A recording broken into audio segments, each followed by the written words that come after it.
Hello everyone, welcome to the today's lecture. In today's lecture we are going to discuss about homeostasis. Okay, so in earlier classes we discussed the initial part of introduction of human body. Okay, now we are going to discuss about the homeostasis. Okay, and homeostasis is an important step in the human body regulations. Okay, so what is homeostasis? Generally आप लोगों के mind में ये जरूर question आएगा कि homeostasis है क्या. So again I repeating my sentence that whenever we have a new term जैसे लाइक होम्योस्टेसिस एक नई टर्म है. अगर हम इसको इंट्रोड्यूस कर रहे हैं तो अगेन हमें क्या करना चाहिए. Again we are dividing this term into two parts. Okay, so homeo and plus stasis. Okay, so what does homeo mean. Homeo का मीनिंग क्या होता है. Homeo meaning means sameness. Okay, sameness. And stasis means standing still. Okay, standing still. Okay, means this is the condition when in body there is a sameness. Okay, equilibrium condition रहेगी. Okay, क्या कैसी condition रहेगी. homeostasis is the condition which maintain the equilibrium. Okay, which maintain equilibrium. Okay, clear everyone. So why we are maintaining equilibrium in the body? Because our body needs to do so many work and there are many body fluids in the body like pH of the body fluid. If the pH of body fluid change, then suddenly there is a change in the environment of the body. Okay, so there is two things about the homeostasis. Okay, so homeostasis, one thing is that condition of equilibrium, as well as homeostasis is what a dynamic condition. It is what a dynamic condition. Clear everyone? Clear? So how body maintain the dynamic conditions? Clear? So before moving forward, I just tell you about the three terms which are very important. Okay, तीन terms हैं जो कि बहुत ज़्यादा importance रखती हैं. उनको आप पहले समझिए. किस तरह से आप समझेंगे तो यहाँ पर हमारे पास में देखिए ICF intracellular fluid, ECF extracellular fluid and interstitial fluid. Okay, ये तीन टर्म है. So now just look at this figure. This is a figure of cell. ये cell का figure है. This is cell number 1 and this is cell number 2. Now in the cell there is a fluid. Cell के अंदर क्या है. Fluid है. Okay, that fluid is known as a cytoplasm. Clear? So such kind of fluid is known as a ICF. Okay, clear everyone. Now there are two cells. The fluid between two cells is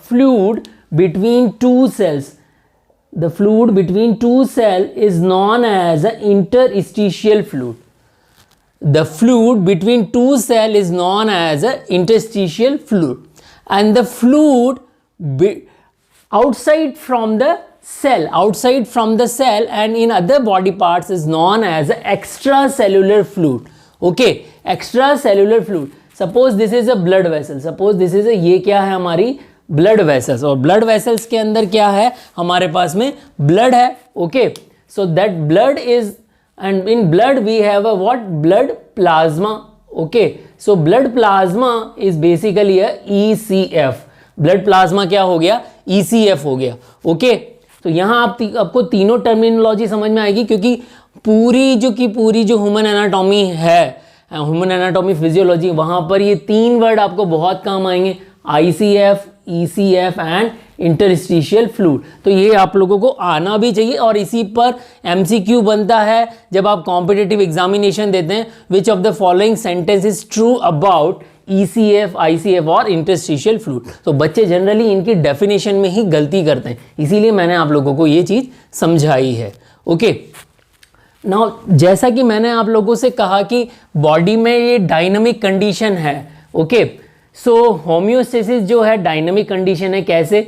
regularly body के अंदर changes होते रहते हैं. तो body के अंदर changes रहेंगे तो ज़रूरी नहीं है कि जो बॉडी में जो कंडीशंस हैं वो same as it is maintain रहे.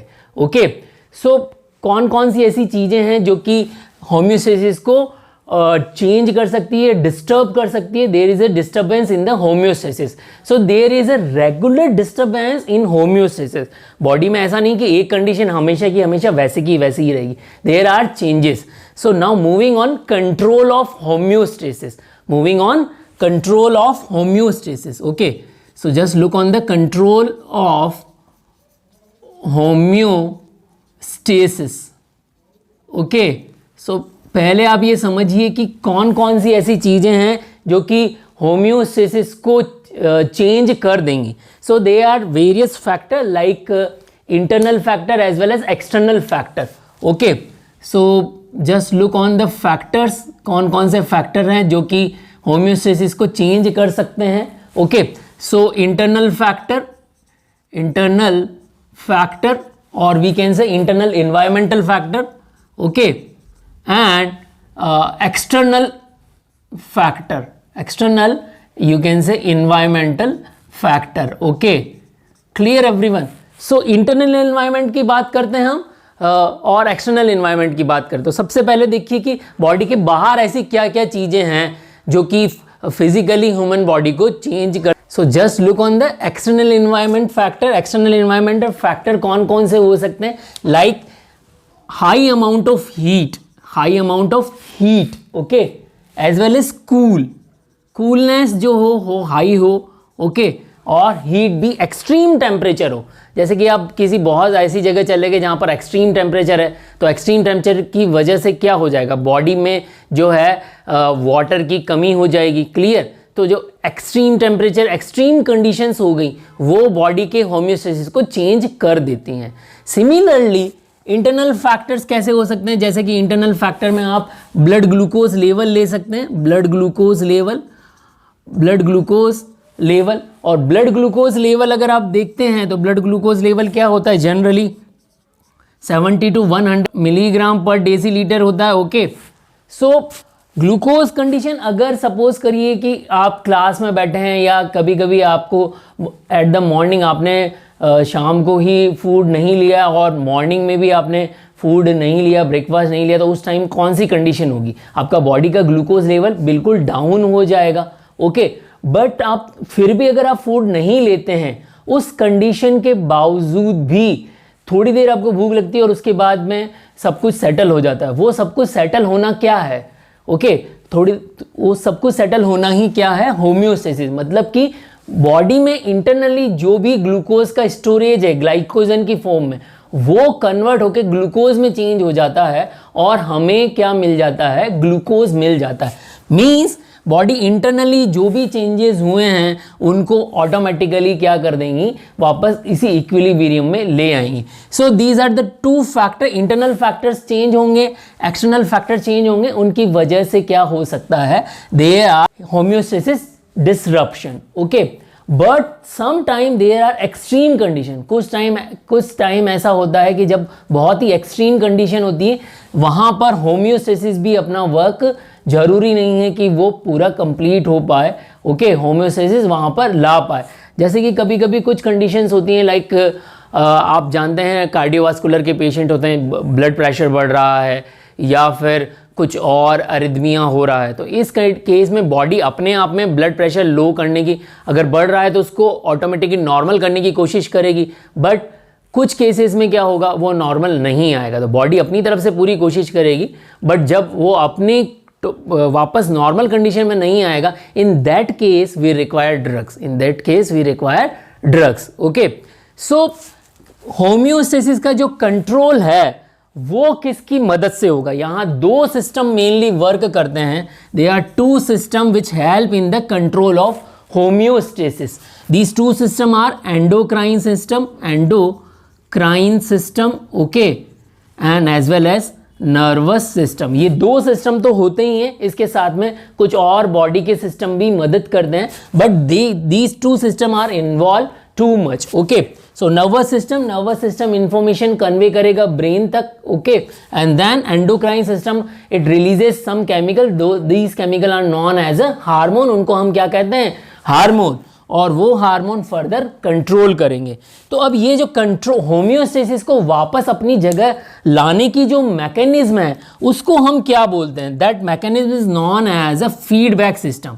That mechanism is known as a feedback system. Okay, तो फीडबैक सिस्टम जनरली होता क्या है? मीन्स जैसे सपोज करो मैं आप लोगों को पढ़ा रहा हूँ, ओके, मैं कैसा पढ़ा रहा हूँ आप लोगों को, तो इसका फीडबैक अगर पूरी यूनिवर्सिटी को लेना होगा तो वो आपको एक फॉर्म देगी और उसमें पूछा जाएगा कि जो एनाटॉमी के टीचर हैं आप लोगों को वो कैसा पढ़ा रहे हैं, तो आप उनके उसमें अलग अलग पॉइंट्स होंगे और उसमें अपना व्यू देंगे। ओके, और वो वहाँ पर जाएगा और उसके बाद एनालिसिस होगा और फिर पता चलेगा कि जो सर पढ़ा रहे हैं वो 75% है, 80% बच्चों को अच्छा लग रहा है, या 90% बच्चों को लग रहा है, या 100% बच्चों को अच्छा लग रहा है। तो इस तरह से फीडबैक लिया था। सो सिमिलरली बॉडी में भी अपना एक फीडबैक सिस्टम होता है। So they are two type of feedback system.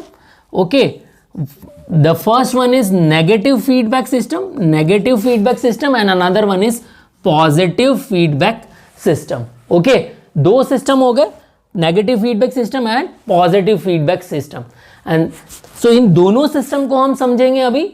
इसके अलावा the important thing is that feedback system के कंपोनेंट्स क्या हैं? What are the components of feedback system? Components of feedback system, so they are three component. The first one is receptor,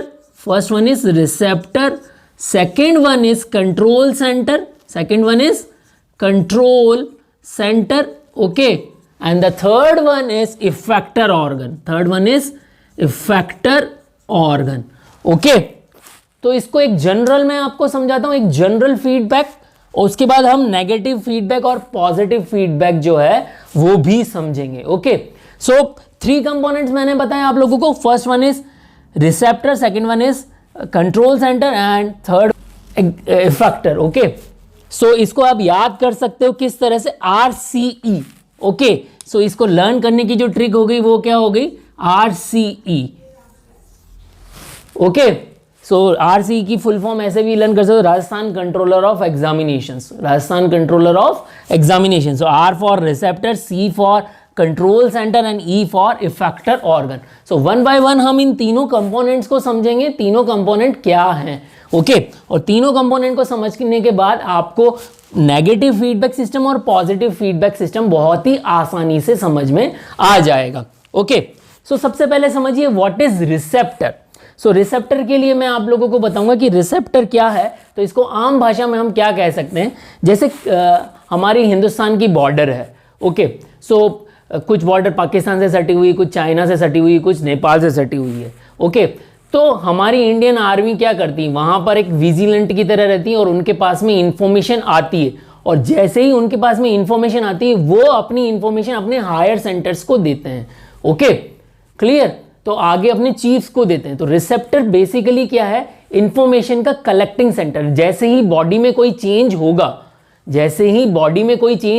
सबसे पहले जो changes होंगे वो रिसेप्टर को आके बताए जाएंगे इन the form of chemical nature. दूसरा सिंपल आप ऐसा समझ सकते हैं जैसे कि न्यूज़ चैनल है, न्यूज़ चैनल अपनी रिपोर्टिंग करते हैं। ओके, न्यूज़ चैनल पे प्राइम टाइम न्यूज़ आ रही है, तो उनको रिपोर्ट कौन दे रहा है? उनके रिपोर्टर्स, और वो रिपोर्टर्स अलग अलग जगह से जाकर खबरें ले रहे हैं, और वो खबरें उन रिपोर्टर्स के पास आ रही है और रिपोर्टर फिर फर्दर अपने एंकर्स को या स्टूडियो को दे रहे हैं। तो रिसेप्टर को भी आप अगर आम भाषा में कहें तो खबरी लाल कह सकते हैं। बॉडी का खबरी लाल है, ये बॉडी की खबरें अलग अलग कलेक्ट करता है and then it send these news to control center। Okay, so receptor आप लोगों को समझ में आ गया होगा रिसेप्टर क्या है। Okay, then control centre basically our brain. Control centre जो भी होगा जनरली अवर बॉडी में, जो भी हमारी बॉडी है उसके अंदर कंट्रोल सेंटर क्या रहेगा? ब्रेन ही रहेगा, नर्वस सिस्टम ही रहेगा। तो यहां तक इंफॉर्मेशन जाएगी through nerve impulse. Okay, so and then effector organ होंगे। इफेक्टर ऑर्गन मीन्स कोई सा भी ऑर्गन हो सकता है, हार्ट हो सकता है, स्किन हो सकती है, लीवर हो सकता है, what ever the organ. Okay, so simple से आप समझिए कि जैसे सपोज करिए मैंने अपना हाथ बहुत ज़्यादा धूप के अंदर रखा, बहुत ज़्यादा हीट है वहाँ पर रखा, तो सम यहाँ पर देखिए सम स्टिमुलस डिस्टर्ब होम्योस्टेसिस, ओके, कुछ स्टिमुलस होंगे, जैसे कि स्टिमुलस यहाँ पर अगर मैंने अपना हाथ धूप के अंदर रखा तो यहाँ पर स्टिमुलस क्या हो गया, what is the stimulus, stimulus क्या हो गया, हीट हो गया, ओके, स्टिमुलस क्या हो गया, हीट हो गया, ओके। सो हीट क्या करेगी, हीट जो है कंट्रोल कंडीशन जो है यहाँ पर मॉनिटर की जाती है। तो यहाँ पर हमारे पास में स्किन पर टच रिसेप्टर्स होते हैं, इसके साथ साथ टेम्परेचर रिसेप्टर्स भी होंगे, टच रिसेप्टर्स भी होंगे। तो जैसे ही ज़्यादा हीट होगी तो बॉडी में जो ज़्यादा हीट होने से जो यहाँ पर टेम्परेचर से रिलेटेड थर्मो रिसेप्टर्स जो होंगे वो उनको इंफॉर्मेशन लगेगी in the form of chemicals, and then there is a nerve impulse, there is a generation of nerve impulse by the generation of action potential, and within the millisecond information convey to the brain, so brain, तो यहाँ पर आप देखिए अगर skin पर high heat दिया हमने तो उससे क्या होगा, रिसेप्टर जो हैं यहाँ पर थर्मो रिसेप्टर जाग जाएंगे, ओके। थर्मो रिसेप्टर बेसिकली अगर हम आम भाषा में बोले तो खबरी लाल हमारे जाग जाएंगे, और ये खबर अपने कहाँ देंगे, स्टूडियो क्या हो गया यहाँ पर, ब्रेन हो गया, ओके। सो ब्रेन क्या हो गया, इन खबरी लाल ने अपना क्या दिया, इनपुट दिया, okay, that send input to the control centre, and control centre is what, brain, और ब्रेन के अंदर क्या है, thermo regulation centre, okay. So it receive input and provide its decision, वो अपना डिसीजन देता है। तो अब यहाँ आउटपुट देगा वो, it gives its output to the effector organ, now effector organ is what, hand की जो है वो स्किन होगी, मैंने अपना हाथ गर्म पानी में डाला या धूप में रखा तो वो वहाँ पर अब मुझे क्या निर्देश मिलेगा, I have to remove my hand from the heat, मुझे अपना हाथ जो है हीट से हटाना पड़ेगा। तो यहाँ पर अब दो फंक्शन हो गए, इफेक्टर ऑर्गन को मैसेज मिला, तो यहाँ पर जो हैंड की जो स्केलेटल मसल्स होगी और स्केलेटल सिस्टम जो होगा वो हैंड को रिमूव करने में, जो धूप वाली जगह होगी या हीट वाली जगह होगी उससे हटाने में काम आएगा, ओके। सो इफेक्टर ऑर्गन में यहाँ पर क्या हो गया, हैंड हो गया हमारा, स्केलेटल मसल्स हो गए, स्किन हो गई, ओके। तो वहाँ से तो यहाँ पर हम अपना क्या करें, that bring the change, and इसकी वजह से जो रेस्पॉन्स आया, रेस्पॉन्स में हमने क्या किया, वहाँ से मैंने अपना हाथ हटा लिया, तो response that alter the controlled condition, okay. So ये क्या हो गया, वापस से हमारे पास में ब्रेन तक इंफॉर्मेशन जाएगी। सो रिटर्न टू द होम्योस्टेसिस, धूप वाली कंडीशन से मैं वापस कहाँ पर आ गया, I am returning on the homeostasis, okay, and when response bring the control condition back to the normal, तो मैं वापस यहाँ पर ले आऊँगा अपना हाथ और नॉर्मल कंडीशन में आ जाऊँगा। सो यहाँ पर होपफुली आप लोगों को समझ में आ गया होगा कि बेसिक कंपोनेंट किस तरह से बॉडी में कंट्रोल करेंगे। Clear everyone. अब यहाँ पर हम समझते हैं negative feedback system. Negative feedback system, okay. So negative feedback system में आप सपोज करिए कि जो कंडीशन हमारी है, अगर मैं नेगेटिव की बात करूं तो इस कंट्रोल कंडीशन, सपोज करो मैं ब्लड प्रेशर की बात करता हूं, मैं किसकी बात करता हूं, ब्लड प्रेशर की बात करता हूं, okay. So suppose due to the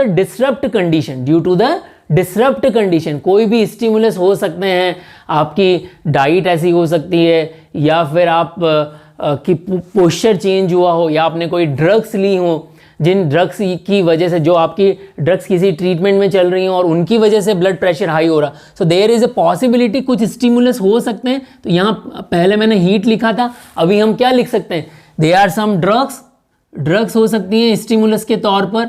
food ऐसा आप ले रहे हो जिसकी वजह से क्या हो रहा है, ब्लड प्रेशर बढ़ रहा हो। हाई फैटी डाइट आप ले रहे हैं जिसकी वजह से एथेरियोस्क्लेरोसिस हो रहा है, और atherosclerosis further cause to the increase in the BP. So these are the stimulus. ये क्या हो गए, ब्लड प्रेशर बढ़ाने वाले स्टिमुलस हो गए। या एग्जाम का रिजल्ट आया और बैक लग गई, ओके, और बैक लग गई तो हो सकता है किसी बच्चे को बिल्कुल उम्मीद ना हो, उसको अपनी फर्स्ट रैंक आने की उम्मीद हो, और ऐसा कुछ गलती से हो जाए तो एकदम शॉक लगेगा और उसका ब्लड प्रेशर हाई हो जाएगा। इसमें बहुत सारे स्टूडेंट ऐसे भी हो सकते हैं जिनको बैक लाने की उम्मीद पूरी होती है और नहीं आए, ओके।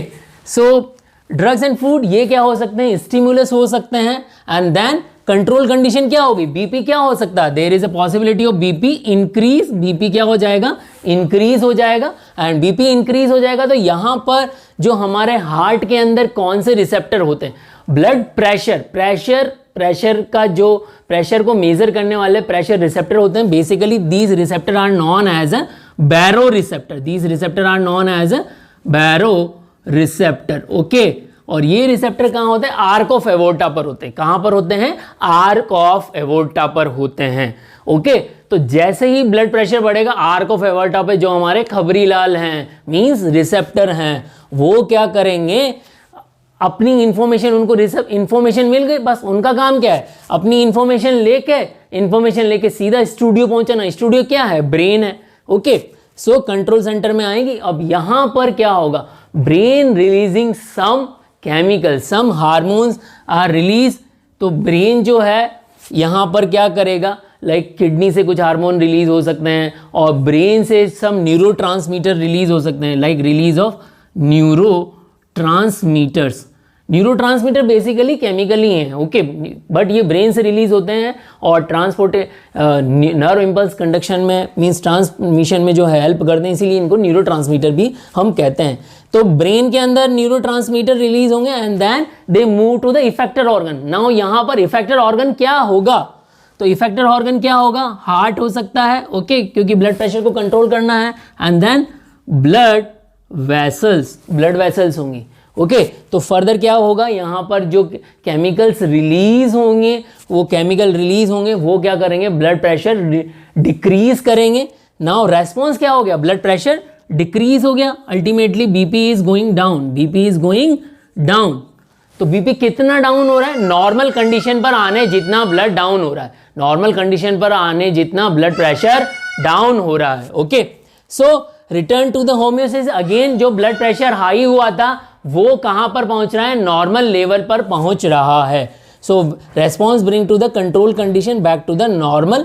सो इस तरह का जो होम्योस्टेसिस कंट्रोल है पूरी बॉडी में पाया जाता है, और बॉडी में ज़्यादातर जो है नेगेटिव फीडबैक सिस्टम पाया जाता है। ओके, सो जैसे I give just one example, but they are so many example within the body. So इस तरह से यहाँ पर हमारी बॉडी में ज़्यादातर जो हैं वो नेगेटिव फीडबैक सिस्टम है। बट अब यहाँ पर आप सोचिए कि फिर आप लोगों के मन में प्रश्न आ रहा होगा कि आखिर पॉजिटिव फीडबैक सिस्टम क्या है? Okay, what is positive feedback system? So positive feedback system वो होता है जहाँ पर जो डिसरप्शन हुआ है उसी को बॉडी फर्दर और ज़्यादा स्टिमुलस दे। कहने का मतलब जो चेंजेस हुए हैं उन्हीं को बॉडी और क्या करे? और ज़्यादा उसी के लिए पॉजिटिव फीडबैक दे। तो यहाँ पर again I am giving some example to you. So now understand positive feedback system.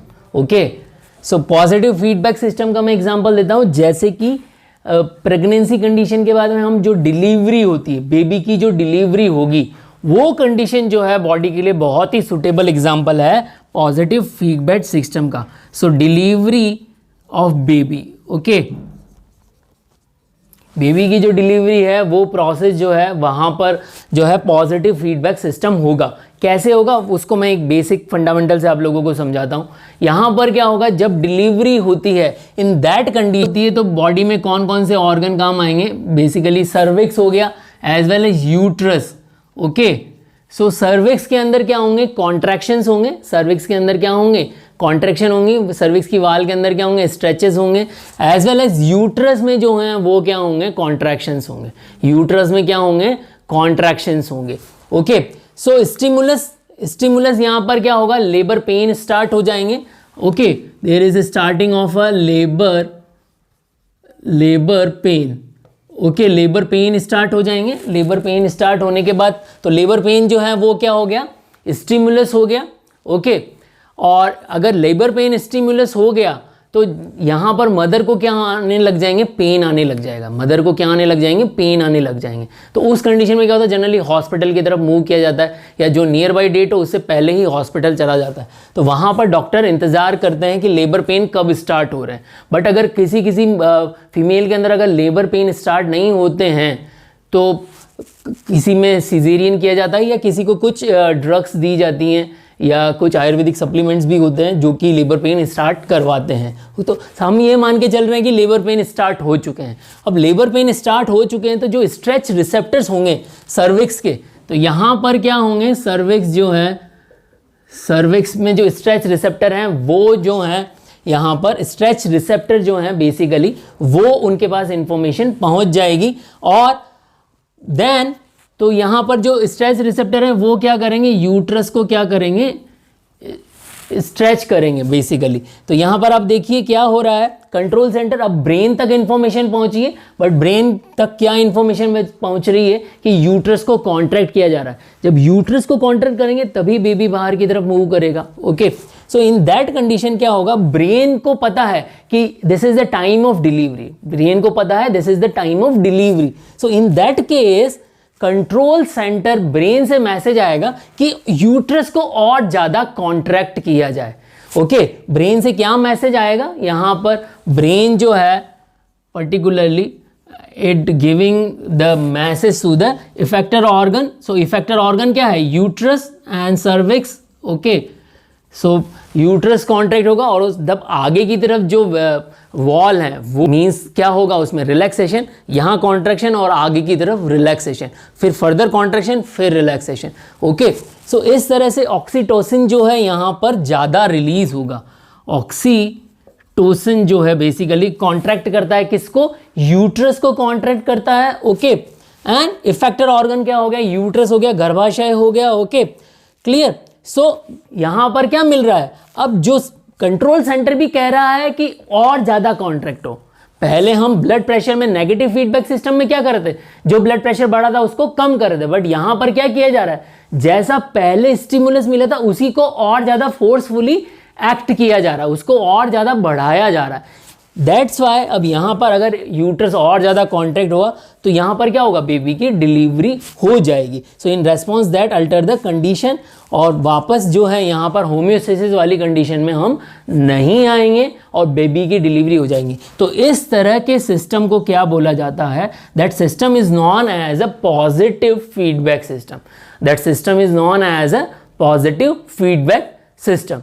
Clear. तो यहाँ मैंने आप लोगों को नेगेटिव फीडबैक सिस्टम के अंदर ब्लड प्रेशर का एग्जांपल दिया, इंक्रीज और डिक्रीज, और पॉजिटिव फीडबैक सिस्टम के अंदर प्रेगनेंसी का एग्जांपल दिया, means delivery of the baby. तो यहाँ पर आप देखिए, आप लोगों को पॉजिटिव फीडबैक सिस्टम याद रह जाएगा कैसे। पॉजिटिव फीडबैक सिस्टम में मैंने एग्जाम्पल दिया प्रेगनेंसी, और प्रेगनेंसी में आ रहा है पी लेटर और पॉजिटिव का पी, तो पी से पी आप अगर मैच कर लेंगे तो आप लोगों को एग्जाम्पल याद रह जाएगा। Okay, clear everyone. तो यहाँ हमने नेगेटिव फीडबैक सिस्टम और पॉजिटिव फीडबैक सिस्टम आपको समझाया। क्लियर। अब यहाँ पर एक चीज़ मैं आप लोगों को बताना भूल गया, एक तो मैंने आप लोगों को ECF के अंदर एग्जांपल दिया ब्लड प्लाज्मा का। They are some other example of ECF, like आप देखिए सेरिब्रो स्पाइनल फ्लूइड जो होता है, that is also example of ECF, as well as vitreous humour. Okay, vitreous humour जो है हमें कहाँ मिलता है, आईज के अंदर मिलता है, so that is also example of ECF, as well as synovial fluid, synovial fluid जो कि हमें बोन्स के बीच में मिलता है। ओके, टू बोन्स के बीच में जो स्पेस होता है वहां पर हमें मिलता है। सो कभी कभी आपसे एग्जामिनेशन में क्वेश्चन पूछ लिया जाता है, which of the following is known as a ECF। Okay, तो यहाँ ऑप्शन आपको दे दिए जाएंगे blood plasma, CSF, vitreous humour, all of these. Clear. तो यहाँ पर आप देखिए, यहाँ यूनिवर्सिटी एग्जामिनेशन में आप लोगों से किस तरह से क्वेश्चन पूछा जाएगा, discuss the homeostasis and discuss the positive and negative feedback system. कभी कभी ओनली फीडबैक सिस्टम पर भी क्वेश्चन पूछ लिया जाता है। ओके, एंड क्वेश्चन ऐसे भी पूछा जाता है how body control the homeostasis. Okay, so ये तो यूनिवर्सिटी एग्जामिनेशंस की बात हो गई। इसके अलावा जो कॉम्पिटिटिव एग्जामिनेशन है वहाँ से भी इसमें positive feedback system, negative feedback system और ECF, इन पे सभी पे क्वेश्चन पूछे जाते हैं। मैंने यहाँ आप लोगों से क्वेश्चंस डिस्कस किए हुए हैं, आप लोग उन क्वेश्चंस का आंसर कमेंट बॉक्स में करें। अभी तक बहुत सारे बच्चे जो हैं कमेंट बॉक्स में आंसर नहीं कर रहे हैं। ओके, आप आंसर करेंगे तभी मुझे पता लगेगा कि आप लोगों को सही से लेक्चर समझ में आया है या नहीं आया है। Okay, Hello everyone, discussing the question number 1, which of the following fluid is example of extracellular fluid? A. Blood plasma, B. Synovial fluid, C. CSF, and D. All of these. Question number 2, interstitial fluid is A. Fluid within the cells, B. Fluid between the two cells, C. Fluid found in the other than cells, D. None of these. Question number 3, which of the following is component of feedback system in human body? A. Receptor, B. Control center, C. Effector organ, D. All are correct. Question number 4, which of the following is an example of positive feedback system in human body? A, control of blood pressure, B, delivery of baby, C, both of these, and D, none of these. Question number 5, which of the following is example of negative feedback system in human body? A, control of blood pressure, B, delivery of baby, C, both are correct, and D, none are correct. So I already given answer of all of these question in my lecture. If you have any doubt, then go through again with the lecture and answer in comment box. तो यहाँ पर अगर really में आप लोगों को लगता है कि ये लेक्चर यूज़फुल है और अच्छा लगा है, समझ में आया है, तो आप अपने फ्रेंड्स के साथ ज़रूर शेयर करिए। आपके अदर कॉलेजेस के स्टूडेंट्स हैं और जो भी अदर फार्मा ग्रुप से आप अटैच हैं सोशल मीडिया के थ्रू, वहाँ भी लेक्चर को ज़रूर शेयर करिए। नमस्कार।